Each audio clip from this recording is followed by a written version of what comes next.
اور دھاندلی زدہ کرنا ہے تو پھر بہت شہید ارشد شریف ہو گئے، اور اب تک کوئی 10-12 ہزار لوگ جو ہیں وہ جیلوں میں ہیں، اور انسانی حقوق کو جس طریقے سے پامال کیا گیا اتنا کچھ، اور پھر جس طریقے سے خواتین کے ساتھ جو سلوک کیا گیا، وہ ساری چیزیں اپنی جگہ. تو ایک انہوں نے کہا کہ چیئرمین نادرا بھی ان میں سے ایک ہیں، ان کو بھی فارغ کریں، کیونکہ یہ بھی جو مثبت نتائج حاصل کرنے کی کوشش کی جا رہی ہے انتخابات میں وہ نہیں حاصل ہو رہے. لہٰذا چیئرمین نادرا کو ابھی تک انہوں نے بیرون ملک جانے پہ پابندی لگائی ہوئی ہے. جب وہ باہر جائیں گے تو ہو سکتا ہے وہ اس کے بعد اپنے ساتھ ہونے والے جو ظلم کے قصے ہیں وہ بیان کر سکیں. ابھی تو ان کا نام انہوں نے روکا ہوا ہے، بیرون ملک نہیں جا سکتے، اسٹاپ لسٹ میں نام ڈالا ہوا ہے جان بوجھ کے، تاکہ یہ اگر فوری کرائسس نہ کوئی پیدا کر دیں. بہرحال اب جی چیئرمین نادرا کے لیے، کیونکہ چیئرمین نادرا آئندہ انتخابات میں بڑا امپورٹنٹ ہوگا، اور جو باریک قسم کی دھاندلی کرنی ہوتی ہے اس میں چیئرمین نادرا کا بڑا رول ہوگا، نادرا کا بھی رول ہوگا، اور اس میں جو ووٹر لسٹیں ہیں ان کو آگے پیچھے کرنا ہوتا ہے. تو یہ ایک نئی ٹیکنیک استعمال کی جائے گی آئندہ انتخابات میں. لیکن پاکستان تحریک انصاف ہو یا پولیٹیکل پلیئرز سارے کے سارے، ایون پاکستان پیپلز پارٹی بھی، کیونکہ یہ بات میں بتا دوں کہ چیئرمین نادرا کی تبدیلی مسلم لیگ نواز کی شدید ترین خواہش تھی، اور ان کی اس خواہش کی تکمیل کے لیے جو ہے بہت سارے تگڑے لوگوں نے بھی ان کا ساتھ دیا. اور چونکہ اس وقت زرداری صاحب کو بھی پتہ چل چکا ہے، مولانا کو بھی پتہ چل چکا ہے کہ مولانا کا بھی پتہ صاف ہونے والا ہے اور زرداری صاحب کا بھی. تو مولانا اسی لیے گورنر خیبر پختونخوا کے استعفے کے لیے ANP مسلم لیگ نواز بھی میدان میں آ چکی ہے، اور وہ بھی چاہتے ہیں، ANP بھی چاہتے ہیں کہ جناب اب گورنر صاحب کو فارغ کر دیا جائے. تو ان کے خلاف آوازیں اٹھنا شروع ہو گئی ہیں، ادھر پیپلز پارٹی کے خلاف بھی آوازیں اٹھنا شروع ہو گئی ہیں، اور مسلم لیگ نواز شریف صاحب کے لیے، مریم صاحبہ کے لیے ماحول سازگار بنایا جا رہا ہے. تو لہٰذا چیئرمین نادرا جو اب نئے چیئرمین نادرا میں ایک نام کس کا ہے، وہ ہمارے نور عالم خان صاحب ہیں، پبلک اکاؤنٹس کمیٹی PTI کے منحرف رکن، ان کے بھائی کا نام بھی اس میں شامل ہے. دیکھتے ہیں کہ شہباز شریف صاحب سے اور نواز شریف صاحب سے وہ اپنے بھائی کو چیئرمین نادرا لگوا پاتے ہیں یا نہیں. مجھے لگتا نہیں ہے، لیکن ظاہر ہے ہو سکتا ہے کوئی کمٹمنٹ ہو جائے، اور کمٹمنٹ ہو جاتی ہے تو وہ لگوا بھی لیں گے، اور آنے والے الیکشن میں 2-4 سیٹیں بھی ہو جائیں گی. تو نمبر 1 تو یہ ہے چیئرمین نادرا کا، آپ کو بتا دوں. دوسرا جو ہے جی ایک اور امپورٹنٹ میٹنگ ہوئی ہے، وہ یہ پریزیڈنٹ صاحب سے جناب چیئرمین سینٹ صادق سنجرانی کی. یہ میٹنگ امپورٹنٹ ہے اور اہم میٹنگ ہے. یہ میٹنگ ہے آنے والے انتخابات اور آنے والے سیاسی سیٹ اپ کے بارے میں، کیونکہ صادق سنجرانی صاحب جو ہیں وہ اسٹیبلشمنٹ کے نمائندے بھی سمجھے جاتے ہیں، اور آصف علی زرداری صاحب کے بھی نمائندے سمجھے جاتے ہیں. زرداری صاحب بیرون ملک ہیں، دبئی میں ہیں، اور اس کی ریزن بہت ہی سالڈ ہے. اس کی وجہ یہ کہ آنے والے دنوں میں، یہ جون کا مہینہ، ابھی 15 دن گزرے ہیں اور 15 دن ابھی باقی ہیں، یہ کافی کروشل ہے، اور اس میں کچھ بھی ہو سکتا ہے یہ 15 دنوں کے اندر. اس کی ریزن ہے کہ کیونکہ سچویشن کنٹرول میں نہیں ہے، اور جو پسند کے نتائج حاصل کرنا چاہ رہے تھے وہ حاصل نہیں ہو رہے. صورتحال مکمل طور پہ آؤٹ آف کنٹرول ہے. عمران خان صاحب کا جو طوطی ہے وہ بول رہا ہے، اور ان کا جادو سر چڑھ کر بول رہا ہے. عمران خان کی مقبولیت کا، پاکستان تحریک انصاف کی مقبولیت کا، نئی جماعت IPP بننے سے پہلے ہی اس کا شرازہ بکھرا ہوا ہے. اس کی ریزن ہے کہ جو ظاہر ہے یہ PDM فواد چوہدری صاحب نے کہا، بہت سارے لوگ جو PTI چھوڑ کے گئے، ہاشم ڈوگر صاحب ان میں شامل ہیں، تو انہوں نے کہا تھا کہ ہم PDM کے اپوزیشن میں پالیٹکس کرنی ہے، ان کی فیور میں نہیں کریں گے. لیکن اب یہ ہو رہا ہے کہ جو IPP کے عہدیدار تقسیم کیے گئے ہیں، علیم خان صاحب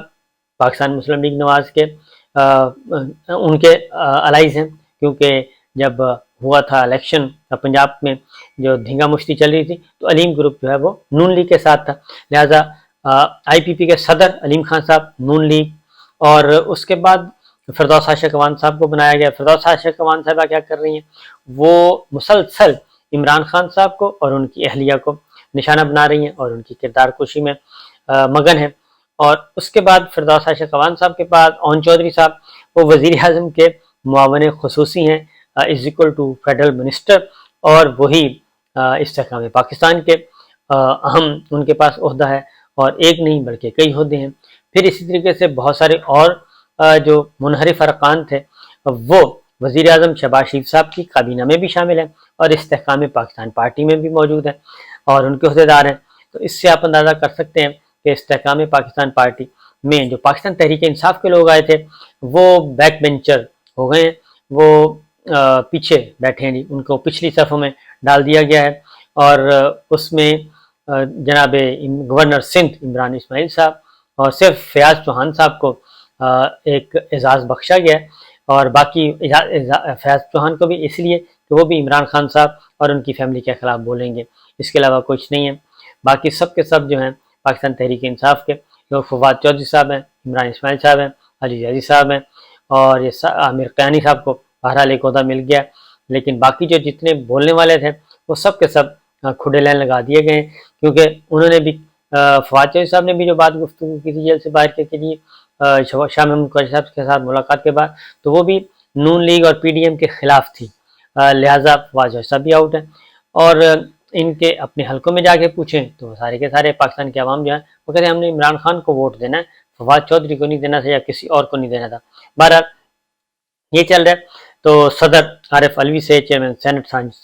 صادق سنجرانی صاحب کی جو ملاقات ہوئی اس میں بھی پولیٹیکل سچویشن ہی ڈسکس ہوئی ہے، اور آگے کیسے بڑھنا ہے، کیونکہ جو معاملہ ہے فوجی عدالتوں کا، آرمی ایکٹ کا، آفیشل سیکرٹ ایکٹ کا، یہ ڈیلے ہوتا جا رہا ہے۔ اس میں بھی ایک پلاننگ انہوں نے کی ہوئی ہے، تھوڑا سا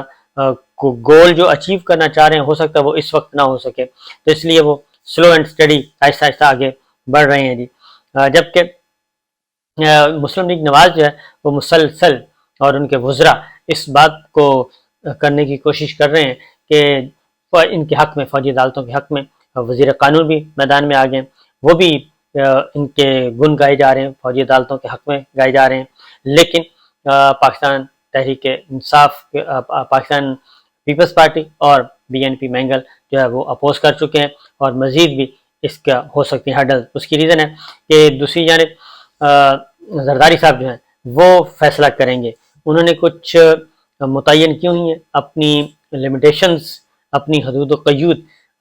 وہ حدود و قیود کے اندر رہتے ہوئے ہی انہوں نے مسلم لیگ نواز کو سپورٹ کرنا ہے، اور اگر وہ حدود و قیود کراس ہو گئیں تو پھر وہ مسلم لیگ نواز کا ساتھ چھوڑ دیں گے۔ اس کی ریزن ہے کہ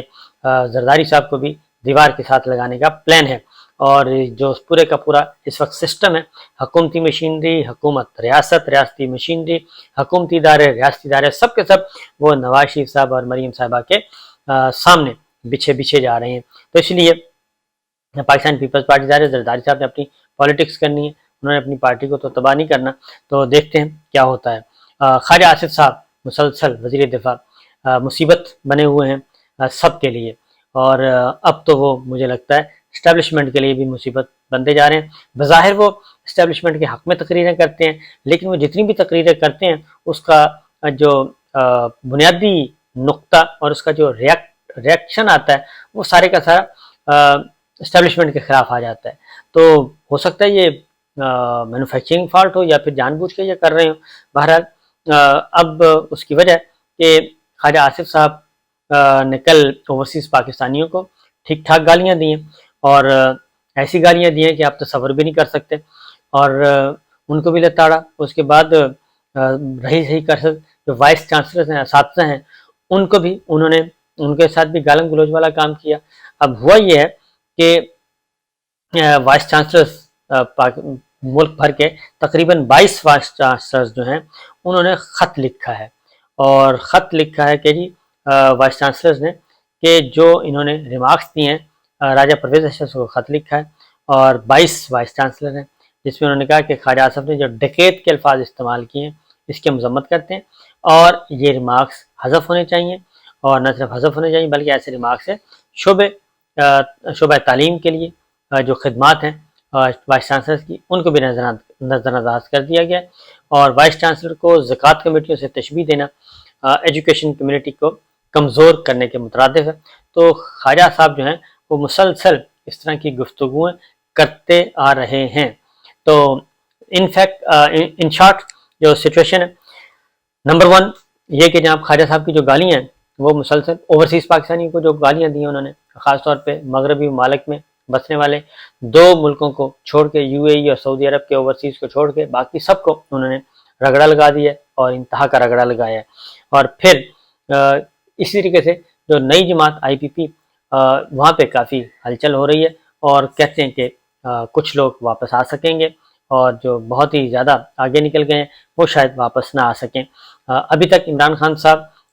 کسی کے خلاف نہیں بولے، اور اس کی ریزن بڑی واضح ہے کہ وہ سمجھتے ہیں کہ جو کچھ ہو رہا ہے یہ پریشر میں کیا جا رہا ہے اور لوگوں کو مجبور کیا جا رہا ہے۔ اس کی وجہ کہ عثمان ڈار صاحب کے ساتھ ہو چکا ہے، شہریار افریدی کے ساتھ ایک زیادتی ہو چکی، ان کے بھائی کا جنازہ نہیں پڑھنے دیا گیا۔ عثمان ڈار صاحب کے ساتھ ہو چکا ہے، پھر فیصل چیمہ کے ساتھ ہو چکا ہے، ان کا بھی بتا دیا کہ جی ان کی فیملی کو تنگ کیا گیا اور باقاعدہ طور پہ ان کے گھر میں ریڈ کیا گیا۔ یہ سارا کچھ ہو رہا ہے، تو دیکھتے ہیں، کیونکہ جس طریقے سے مقدمات اور صحافیوں کو کے خلاف مقدمات جو بیرون ملک ہیں ان کے خلاف مقدمات درج کیے گئے ہیں، اندرون ملک جس طرح سے سینسرشپ عائد کی جا رہی ہے، تو کھیل ابھی ختم نہیں ہوا۔ آنے والے دنوں میں